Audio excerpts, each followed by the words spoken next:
오늘은 창세기 41장 37절에서 45절까지 말씀 묵상하겠습니다.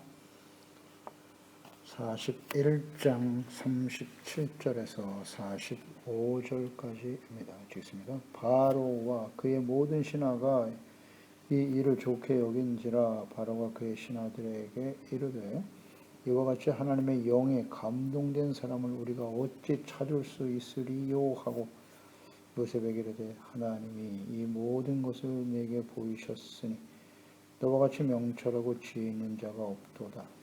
너는 내 집을 다스리라. 내 백성이 다 내 명령에 복종하리니 내가 너보다 높은 것은 내 왕자뿐이니라. 바로가 또 요셉에게 이르되 내가 너를 애굽 온 땅의 총리가 되게 하노라 하고 자기의 인장반지를 빼어 요셉의 손에 끼우고 그에게 세마포 옷을 입히고 금사슬을 목에 걸고 자기에게 있는 버금술에 그를 태우매 우리가 그의 앞에서 소리 지르기를 엎드리라 하더라. 바로가 그에게 애굽 전국을 총리로 다스리게 하였더라. 바로가 요셉에게 이르되 나는 바로라 애굽 온 땅에서 내 허락이 없이는 수족을 놀릴 자가 없으리라 하고 그가 요셉의 이름을 사브나빠네아라 하고 또 온의 제사장 보디베라의 딸 아스낫을 그에게 주어 아내로 삼게 하니라. 요셉이 나아가 애굽 온 땅을 순찰하니라. 아멘. 하나님의 영에 감동된 사람. 바로에게 꿈을 꾸게 하시고 아무도 해석할 수 없게 하심으로써 요셉이 술 맡은 관원장의 청거로 바로 앞에 서게 하셨습니다. 바로의 꿈은 하나님께서 장차 행하실 일이며 이 해석 또한 하나님께서 하실 것이다. 이것을 분명히 증거했고요. 바로의 꿈을 정확하게 해석하여 해결책까지 제시하는 요셉. 그 요셉의 애굽의 바로왕 크게 감동하게 되었고 온 애굽을 다스리는 총리가 되게 하였습니다. 37절에 바로와 모든 신하가 요셉의 꿈 해석을 듣고 모두 공감했습니다. 그래서 이 일을 좋게 여겼다. 그러니까 요셉은 바로의 꿈이 하나님께서 장차 애굽에 행하실 일임을 확신하고 있었고 또 하나님의 영에 감동되어 하나님의 하실 일이 무엇인가, 꿈을 통해서 하실 일이 무엇인가를 정확하게 알고 해석했습니다. 그 해석은 매우 논리적이고 합리적이고 또 구체적이었습니다. 7년 풍년 이후에 다가올 7년 풍년 때의 공물을 5분의 1씩 저장하여 흉년을 대비하라. 누구든지 듣고 수긍할 수밖에 없는 아주 단순 명료한 이해하기 쉬운 해석과 해결책이었습니다. 이 해석을 듣고 나면 누구나 다 아하 그럴듯하다. 그게 그런 하나님의 뜻이 있었단 말이지 라고 인정할 수밖에 없는 그런 해석이었습니다. 다만 장차 하나님께서 행하실 일은 인간의 지혜와 지식으로는 누구도 알 수가 없다는 것입니다. 하나님께서만이 한 개인의 역사뿐만 아니라 한 나라 또 온 세상을 섭리하시고 다스리시고 인도하시는 분이십니다. 하나님은 언제나 오늘의 영원토록 동일하신 하나님이시죠. 이 세상을 창조하신 분도 하나님이시고 사람을 이 땅에 태어나게 하시는 분도 하나님이시고 그 모든 역사들 과거, 현재, 미래에 이루어질 일을 다 알고 계시는 하나님. 그 하나님의 뜻을 알고 그 하나님과 함께 인생을 살아간다고 하는 것은 얼마나 복된 일인지 또 하나님께서 주시는 지혜와 총명의 영을 받아 이 하나님이 장차 행하실 일을 성경에 다 기록하게 하셨고 그 기록된 하나님의 말씀들 과거에 하셨던 말씀들이 어떻게 역사 속에 성취되었는가 성경이지 않습니까? 약속하신 대로 예수 그리스도가 이 땅에 오셨고 그 예수님을 통해서 천국 복음이 온 세상에 전파되게 하시고 그제야 끝이 오리라 하신 예수 그리스도의 말씀이 오늘날 이 시대에 우리에게 성취되고 있으니 약속대로 예수님은 다시 오시겠지요. 이 하나님이 장차 이루실 일들을 또 우리 개인도 마찬가지입니다. 하나님을 경외하고 주님을 섬기는 자들의 미래와 하나님의 말씀을 거부하고 구원의 은혜를 저버리고 눈에 보이는 땅에 있는 것들만 추구하며 살아가는 사람들은 어떤 결말을 맞이하게 될 것인가? 네, 그렇습니다. 성경에는 우리의 미래가 그대로 기록되어 나타나 있습니다. 이것을 깨닫는 것이 중요하겠죠. 깨닫고 실천하는 것입니다. 그러니까 요셉의 해석을 듣고 바로는 크게 감동했습니다. 크게 감동했어요. 38절 39절에 보면 하나님의 영에 이와 같이 하나님의 영에 감동된 사람을 우리가 어찌 찾을 수 있으리요? 감탄에 마지 않습니다. 그리고 요셉을 하나님의 영에 감동된 사람이다 라고 말했습니다. 요셉을 높인 것이 아닙니다. 요셉이 탁월하고 지혜롭고 놀라운 지식을 가진 사람이다. 그렇게 말하지 않고 하나님의 영에 감동된 사람이다. 또 하나님이 모든 것을 너에게 보이셨으니 라고 증거했어요. 요셉이 하는 말은 개인의 말이 아니라 하나님이 요셉에게 보여주시고 그대로 나타나셨다. 이야, 놀라운 고백입니다. 바로가 이렇게 말할 수밖에 없었던 이유는 요셉이 꿈을 해석하기 전에 바로가 꾼 꿈은 하나님께서 장차 애굽에 행하실 일을 바로에게 보이신 것이라고 증거했고 해석은 하나님께서 하신다. 분명히 증거하였기 때문이죠. 41장 16절 25절에 선행길에 나와 있습니다. 요셉이 바로에게 대답하여 이르되 내가 아니라 하나님께서 바로에게 편안한 대답을 하시리이다. 또 요셉이 바로에게 이르되 바로의 꿈은 하나라. 하나님이 그가 하실 일을 바로에게 보이심이니이다. 분명히 증거했습니다. 요셉은 겸손했고 또한 절대 권력자인 바로 앞에서 아주 당당하게 두려움 없이 하나님의 이름을 높였습니다. 하나님의 이름을 증거했습니다. 또 하나님께서 하실 일에 대해서 전하고 있었습니다.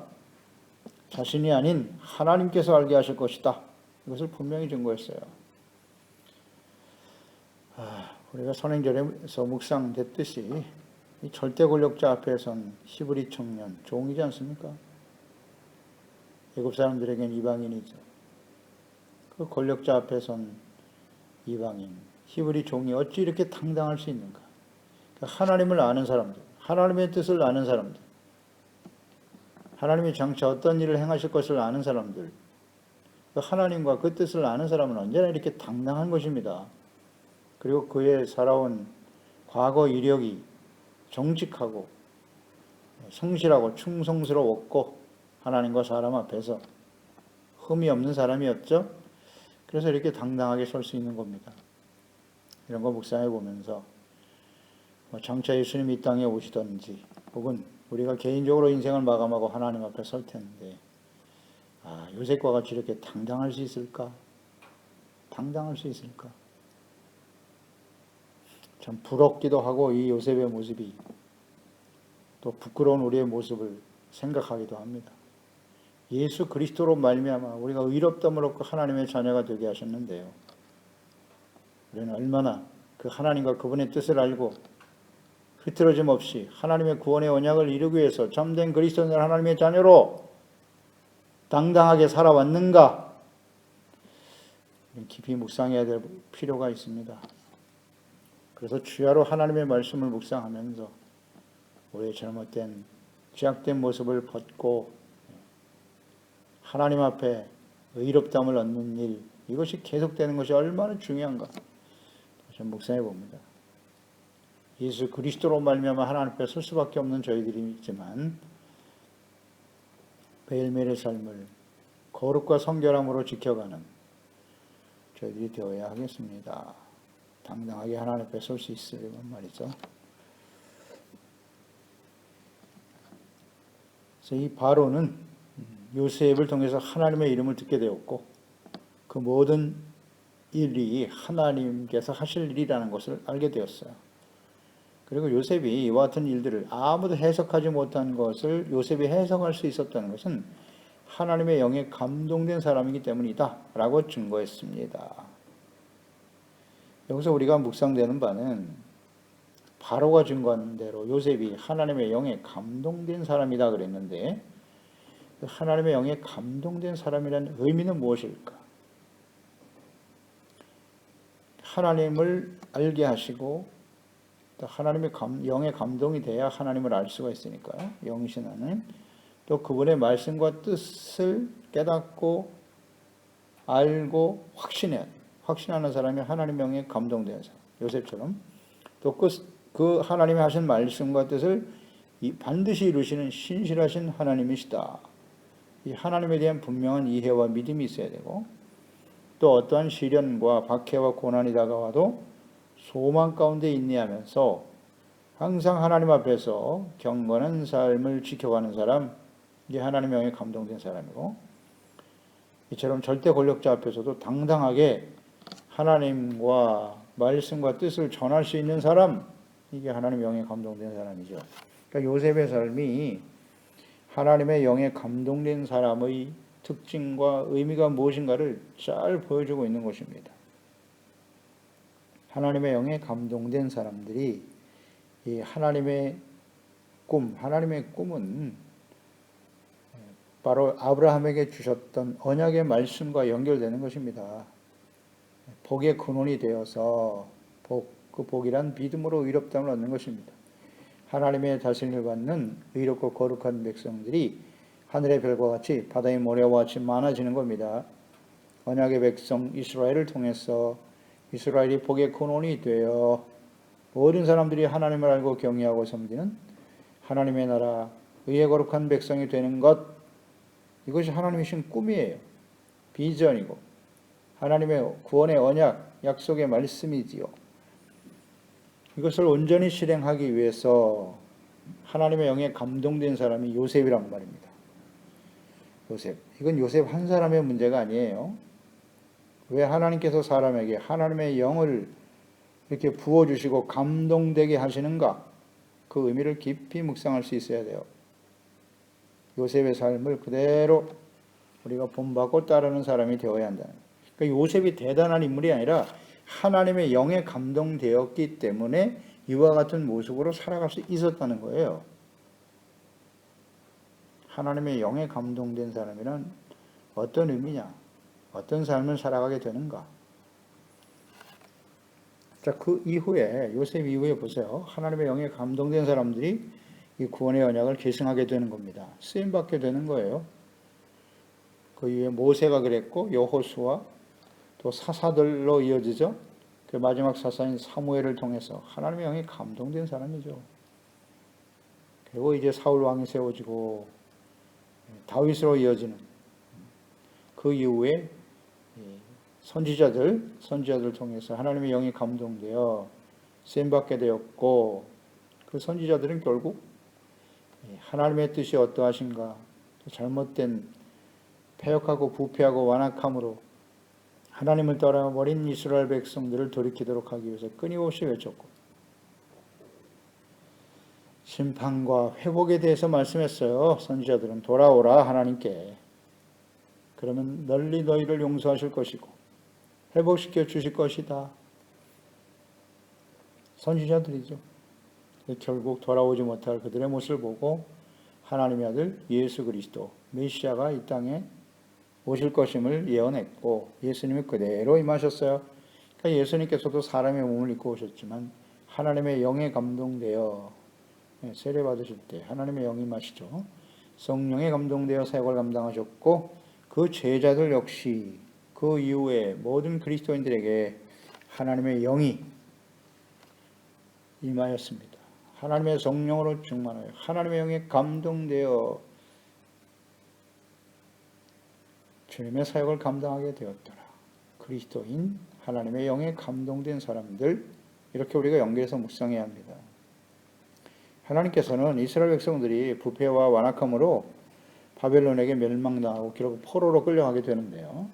그 연단의 시간을 지나게 하신 후에 이스라엘 백성들이 예루살렘으로 다시 돌아오게 하실 때 주님께서 어떤 언약을 주고 계시냐면 에스겔 36장이죠. 26절 27절에 보면 또 새 영을 너희 속에 두고 새 마음을 너희에게 주되 너희의 육신에서 굳은 마음을 제거하고 부드러운 마음을 줄 것이며 또 내 영을 너희 속에 두어 너희로 내 율례를 행하게 하리니 너희가 내 규례를 지켜 행할지라.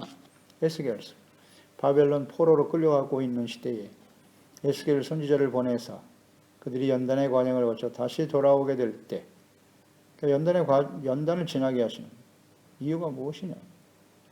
새롭게 하시기 위함이다. 예루살렘으로 돌아왔다. 옛날 과거에 우리가 살던 예루살렘의 영광을 회복해 주실 것이다. 이거 무슨 정치 경제적인 개념으로 이해하면 안 됩니다. 새 영, 새 마음을 주시겠다잖아요. 이스라엘을 택하신 하나님의 목적, 주님의 뜻이 무엇인가를 정확하게 이해하고 있어야 하는 것이죠. 새 영을 부어주시고 새 마음을 주사 왜 새 영을 부어주신다고요? 목적이 무엇이다? 내 율례를 행하게 하며 내 규례를 지켜 행할 것이다. 이게 목적이에요. 의롭고 거룩한 백성이 되게 하시겠다는 겁니다. 복의 근원이 되어 모든 사람들이 그로 말미암아 믿음으로 의롭다함을 얻고 구원받는 하나님의 뜻을 이루게 하시기 위해서 그래서 이스라엘을 택하신 거고 그들을 역사 속에 그 언약을 다윗을 통해서 주어진 그 언약 아브라함의 언약이 다윗으로 연결되어 예수 그리스도로 이어지기까지 그 언약을 계속 이루어가기를 원하시는 겁니다. 하나님의 말씀을 지켜 행하기 위해서 무엇이 필요하다? 새 영, 새 마음. 하나님의 영에 감동되어야만 주님의 말씀을 듣고 이해하고 깨닫고 순종하게 되는 겁니다. 실천할 수 있는 것은 우리의 의지와 노력이 아니라 하나님의 영이 감동되어야 하는 거예요. 새 마음, 온유하고 겸손한 마음이겠죠.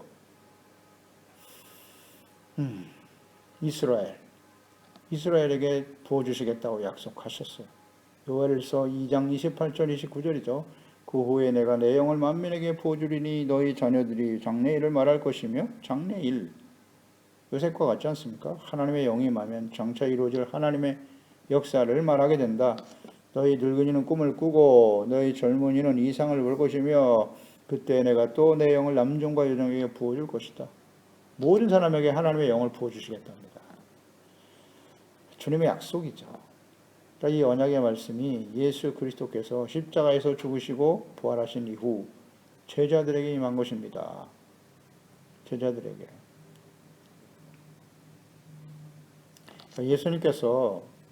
예수님 자체도 성령에 감동되어 사역을 감당하셨고요. 이제 십자가에서 죽으시고 부활하신 이후 승천하기 직전에 사도행전 1장이죠. 5절에 요한은 물로 세례를 베풀었지만 너희는 몇 날이 못되어 성령으로 세례를 받을 것이다 말씀하셨고 8절에 오직 성령이 임하시게 되면 너희가 권능을 받고 예루살렘과 유대와 사마리아와 땅끝까지 이르러 내 증인이 되리라 약속하셨어요. 명령과 약속이죠. 떠나지 말라. 예루살렘을 떠나지 말라고 하셨고 성령 세례를 받게 될 것이라 하셨고 성령이 임해야 너희가 증인이 된다. 예수님의 증인. 이 말을 남기시고 하나님께로 가셨습니다. 하나님의 약속. 요한복음 14장 16절 내 아버지께 구하겠으니 그가 또 다른 보혜사를 너희에게 주사 영원토록 너희와 함께 있게 하실 것이다. 26절에 보혜사 곧 아버지께서 내 이름으로 보내실 성령 그가 너희에게 모든 것을 가르치고 내가 너희에게 말한 모든 것을 생각나게 할 것이다. 이 예수님의 약속이죠. 이걸 기다리라. 성령 세례, 성령으로 감동되어야 한다는 거예요. 그래서 이 약속이 사도행전 2장 1절로 4절에서 성취되었고 성령 임하고 성령 임하는 제자들의 모습을 보면서 사람들이 의아해했죠. 이건 뭐 낮술에 취한 것 아니냐. 그때 베드로가 일어나서 이것은 우리가 술 취한 것이 아니라 요엘서 2장 28절 29절 말씀이 성취된 것이요. 담대하게 증거하죠. 그러니까 이 제자들이 두려워했던 제자들이 성령이 임하니까 완전히 새 사람이 되는 거예요. 성령 받은 이후에 제자들은 어떻게 되었습니까? 예수 그리스도의 증인이 되는 겁니다. 복음을 전파하고 주님의 복음이 전파되는 곳마다 기사와 이적이 일어나고 사내들인 공회원에 끌려가지 않습니까? 절대 권력자죠. 바로 앞에 서 있는 요셉과 같이 이 예수님의 제자들이 사내들인 공회원들 앞에 서서 담대히 외치지 않습니까? 위협하죠. 너희가 다시는 예수의 이름을 전하지 말라고. 그러나 우리가 하나님과 사람의 말 중 어떤 것을 순종하는 것이 옳겠는가? 우리는 하나님의 말씀을 순종할 수밖에 없도다. 아주 담대하죠. 이렇게 성령이 임하니까 하나님의 뜻이 무엇인가? 자신들을 통해서 이루실 예수 그리스도를 통한 구원의 역사를 담대하게 증거하게 되는 겁니다. 이게 하나님의 뜻이고 장차 이루어질 일이다. 사마리아 땅 끝까지 복음은 전파되어야 한다는 것이죠. 그럼 아주 당당하게 헌신하게 되는 겁니다. 이 요셉의 모습과 같지 않습니까? 그래서 우리가 성령 세례, 성령 충만함을 받아서 즉 하나님의 영에 감동된 사람이 된다는 의미는 무엇이냐? 그 의미를 똑바로 알아야 합니다. 요셉을 통해서 확실하게 깨달아야 돼. 40절, 43절에 자기에게 있는 버금수레에 그를 태웠다. 다 엎드리게 하였고 애굽 전국을 총리로 다스리게 하였더라. 그러니까 요셉의 이 꿈 해석과 해결책을 제시하는 것을 보고 크게 감동하던 이 바로 그가 고백하기를 내가 너보다 높은 것은 내 왕자뿐이니라. 그래서 요셉을 애굽의 총리로 세우게 되지요. 크게 하나님의 영에 감동된 사람들은 이렇게 그 당시에 절대 권력자들 또 이방인들 앞에서도 이렇게 당당하게 하나님의 말씀을 전하니 높임을 받을 수밖에 없는 겁니다. 존경을 받잖아요. 칭송을 받고 높임을 받는 것이죠. 이것이 하나님의 영에 감동된 사람들이 세상에 주는 영향입니다. 선한 영향력이죠.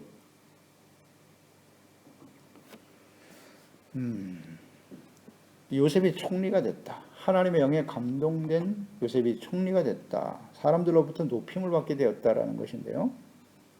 이게 무슨 의미인지를 잘 묵상해야 합니다. 요셉이 총리가 되게 하신 하나님의 뜻은 무엇이었느냐? 하나님께서 요셉에게 꿈을 꾸게 하셨는데요. 높은 자가 되어 형제들이 다 와서 절하게 되고 높임을 받는 자가 되게 하시겠다고 하셨는데 연단과 시련의 과정을 거쳐서 비로소 성취하게 하셨습니다. 그러니까 하나님께서 장차 하실 일을 하나님의 영에 감동된 요셉에게 보이시고 하나님의 뜻을 바르게 준비하기 위해서 총리가 되게 하셨다는 거예요. 다시 말하면 총리 그 꿈의 내용과 연결해 보세요. 7년 풍년 이후에 7년 흉년 그 흉년을 잘 준비하지 못하면 애굽 사람들뿐만 아니라 주변에 있는 모든 사람들이 다 기근으로 인해서 굶어 죽게 되는 것입니다. 이걸 미리 알게 하셔서 준비하게 하심으로써 즉 요셉이 총리가 되게 하심으로 흉년으로 죽어갈 사람들을 어떻게 해요? 구원받게 하셨다는 겁니다. 핵심 키워드는 구원입니다. 구원. 요셉이 총리가 된 이유는 기근으로 죽어갈 사람들을 구원하신다는 것이에요. 구원하시겠다는 뜻입니다. 그래서 45절에 보면 바로가 요셉의 이름을 사브나빠네아라 사브나빠네아라고 이름을 지어줬어요. 너는 이제부터 요셉이 아니라 사브나빠네아다. 사브나빠네아라고 하는 그 말의 의미는 이름의 의미는 뭐냐면 세상의 구원자란 뜻이에요. 사브나빠네아 살바돌이에요. 살바돌. 혹은 생사 문제에 있어서 신과 같은 권능을 가진 자. 대단하지 않습니까? 이 요셉을 세상의 구원자라고 이름을 붙여주었습니다. 이것이 무슨 뜻인가를 깊이 묵상해야 돼요. 요셉을 총리로 세우는 바로왕. 이 바로왕도 대단합니다. 하나님께서 역사하고 계시는 거죠. 어떻게 요셉의 이름을 세상을 구원할 자라고 붙여주는가? 이름을. 사브나빠네아. 너로 인해서 흉년으로 죽어갈 사람들을 내가 살렸도다 이런 뜻이잖아요. 구원자. 그러니까 요셉을 총리로 세웠다. 그가 총리가 되는 의미를 우리는 잘 생각해야 합니다. 이거 잘못 이해하면 안 돼요. 분명 요셉에게 하나님께서 꿈을 꾸게 하셨습니다. 자, 하나님이 주신 꿈, 비전. 그 비전은 무엇입니까? 요셉이 애굽의 총리가 되어 권력자가 되고 성공하고 출세하고 부와 영화를 누리고 사람들로부터 존귀와 높임을 받는 것을 의미하는 것일까요? 그게 하나님의 꿈이고 비전입니까? 사분합바네아라는 의미를 몰라서 그래요. 세상의 구원자가 되기 위해 하나님께서 요셉에게 꿈을 꾸게 하시고 연단과 시련의 과정을 거쳐 바로 앞에 서게 하신 것입니다. 하나님의 이름을 높이고 주께서 장차 행하실 일과 하나님의 구원의 언약이죠. 구원의 언약을 성취하실 일을 위해서 하나님께서 요셉을 애굽의 총리로 세우셨다는 사실. 이걸 모르면 안 됩니다. 예수 그리스도의 초림과 재림, 성경에 잘 나타나 있지 않습니까? 구약 성경의 초점은 예수 그리스도가 이 땅에 오실 것이라. 그리고 신약 성경에 끊임없이 우리에게 주는 장차 이루어질 일은 무엇입니까? 이 천국 복음이 모든 민족에게 증언되기 위하여 온 세상에 전파될 것인데 그때가 끝이 될 것이다. 마지막 심판과 예수 그리스도의 재림. 이게 장차 이루어질 일입니다. 이것이 지금 예수님 이후에 2000년 동안 역사 속에 맹맥히 흘러왔고 어리석고 미련한 패역한 하나님의 자녀와 백성들, 과거 이스라엘 백성들처럼 예수 그리스도를 믿고 구원받은 그리스도인들이 부패하고 우상 숭배에 빠지고 그래서 하나님은 또 기다리시는 거예요. 그래서 이 마지막 20세기, 21세기에 천국 복음이 온 땅, 온 세상 모든 민족에게 지금 전파되게 하고 계시지 않습니까? 이걸 보면 모르겠습니까? 주님 오실 날이 정말 심히 가깝습니다. 이제 마지막 심판이 임박한 시대입니다. 무엇을 보면 알 수 있을까요? 천국 복음이 전파되고 있다는 사실과 또 하나는 교회와 그리스도인들이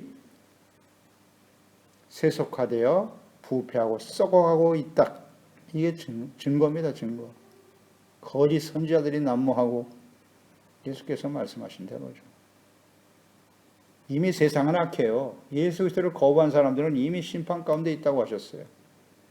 문제는 교회와 그리스도인들이 세속화되어 세상 사람들과 구분할 수 없을 정도로 부패하고 썩어 있더라. 기다리고 계시는 거죠. 교회와 그리스도인들이 돌아오기를. 이런 부패를 지금 우리가 눈으로 보고 있지 않습니까? 남의 이야기가 아닙니다. 그것 때문에 이상한 일이라고 생각할 필요도 없어요. 이제 마지막 때에 예수 그리스도의 재림의 때가 가깝구나. 이것을 우리는 분명히 이해해야 됩니다. 이것을 알아야 되죠. 이 요셉처럼 이 하나님의 뜻을 알고 장차 이루어질 일을 알고 우리는 어떻게 해야 돼요? 예수 그리스도를 맞이할 수 있도록 준비시켜야죠. 지혜롭고 충성된 종이 되어 양식을 나눠줄 줄 알았습니다. 하나님의 말씀을 바르게 가르치고 준비되어 오실 주님을 맞이할 수 있도록 요셉과 같이 충성하는 사람이 되어야죠. 그러기 위해서는 하나님의 영에 감동되어야 한다고 하셨어요. 그래서 우리는 성령에 감동되기 위해서 끊임없이 성령 충만하고 성령님의 인도하심을 따라 살아가는 일을 위해서 깨어 기도해야 하는 것이고 하나님의 영에 감동되어 기록된 성경 말씀을 주야로 묵상하고 책망과 교훈과 바르게 함과 의로 교육을 받고 가르치고 하나님의 구원을 온전히 이루어가고 이 구원의 복된 소식을 땅끝까지 전파하고 이 구원의 언약을 계승하고 증거하는 일에 요셉과 같이 하나님의 영에 감동되어 쓰임받는 우리 모든 지체와 가족들 되어야 할 것입니다. 기도하겠습니다. 하나님 아버지, 오늘도 주님의 말씀을 묵상하면서 하나님의 뜻이 어떠하신지 요셉을 총리로 세우신 하나님의 뜻 묵상해 보았습니다. 바로가 애굽의 바로 절대 권력자죠. 요셉이 자신의 꿈을 해석하는 것을 보고 하나님이 장차 하실 일과 또 해결책까지 정확하게 제시하는 것을 보고 하나님의 영에 감동된 사람이라 칭찬했습니다. 그렇습니다. 요셉은 하나님의 영에 감동된 사람이에요. 오늘 예수 그리스도를 이 땅에 보내주시고 예수 그리스도를 믿고 성령으로 거듭나게 하시고 하나님의 영으로 충만하여 예수께서 마지막 말을 이 땅에 남기시고 승천하셨는데요. 성령 세례를 받아야 된다는 거예요. 예루살렘 떠나지 말고 하나님의 약속하신 것을 기다려라. 성령 세례를 받고 성령이 임하면 너희가 권능을 받아 땅 끝까지 이르러 예수님의 증인이 될 것이라 약속하셨고 명령하셨습니다. 제자들에게 임하셨던 성령이 이제 모든 사람들에게 남정과 여종에게 부어주실 것이라 약속하셨고, 그 말씀이 오늘날 이 시대 우리에게 임하였나이다. 우리가 하나님의 영에 감동되어 살아간다는 것은 무엇을 의미하는 것인고, 요셉이 하나님의 영에 감동되어 흉년으로 죽어갈 사람들을 구원의 길로 인도한 것처럼 예수 그리스도를 알지 못하고 죽어가는 이 영혼들을 구원하는 일을 위해서 하나님이 예수 그리스도 안에서 우리를 택하여 부르셨으며 하나님의 영을 부어주셨다는 사실을 깨닫게 하여 주셨소. 하나님의 영에 감동되어 장차 이루어질 하나님이 하실 일, 예수 그리스도의 재림과 마지막 심판을 앞두고 있는 이 시대에 하나님의 뜻을 빠르게 알고 잘 준비하고 대비시켜서 우리 소중한 지체와 가족들, 우리 교회, 우리 모든 자녀들을 통해서 죽어갈 영혼들이 예수 그리스도 안에 생명과 구원 얻는 일에 쓰임받는 저희들이 되게 하여 주시옵소서. 예수님의 이름으로 기도드리옵나이다. 아멘.